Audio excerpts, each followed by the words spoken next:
İzləyicimiz yazır. Yeni gələn əməkdaşlarla yalnız uğurlu nəticələr paylaşılır. Problemlər isə danışılmır. Bu səbəbdən eyni səhvlər dəfələrlə təkrarlanır. Şirkətdə açıq geri bildirim mühitini necə yarada bilərik?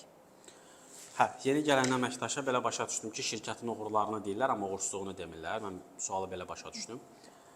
Bu hər zaman şirkət özünü belə deyək də, yeni əməkdaşa müsbət göstərmək üçün bunu eləyə bilər. Bu çox da yaxşıdır, bir motivasiya vericidir. Ancaq buradan önəmli məsələ nədir? Şirkətin bir lessons learned dediyimiz, yəni öyrənilmiş dərslər dediyimiz bir datasının formalaşmasında fayda var.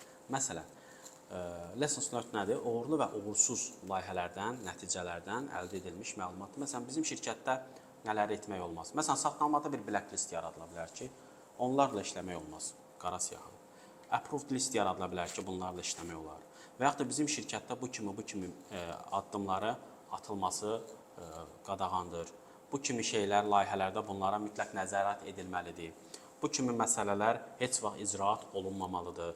Yəni, bu çərçivələr öncədən müəyyən olunsa ki, bu da nə ilə müəyyən olunur? Bu nəzəri deyil ki, bu praktik yaşanaraq olur.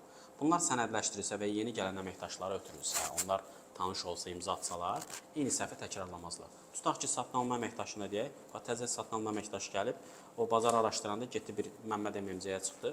Məmməd MMC-də sən demə dəfələrlə bu şirkətə zərbə vurmuş bir şirkətdir, böyük problemlər yaradıb, amma blacklistdə yoxdur. Ümumiyyətlə, blacklist yoxdur. Yenə gedir Məmməd MMC ilə işləyir. Yəni, sahibkarın həmin vaxtda yadına düşməyə bilər Məmməd MMC-yə və yaxud da yeni gələn direktor onu bilməyə bilər, yenə də biz Məmmədlə işləyib problem yaşaya bilərik. Ona görə bu öyrənilmiş dərslərin, belə deyək də, uğursuz, bədbəxt hadisələrin, olmazların yazıldığı bir sənədin olmasında fayda var.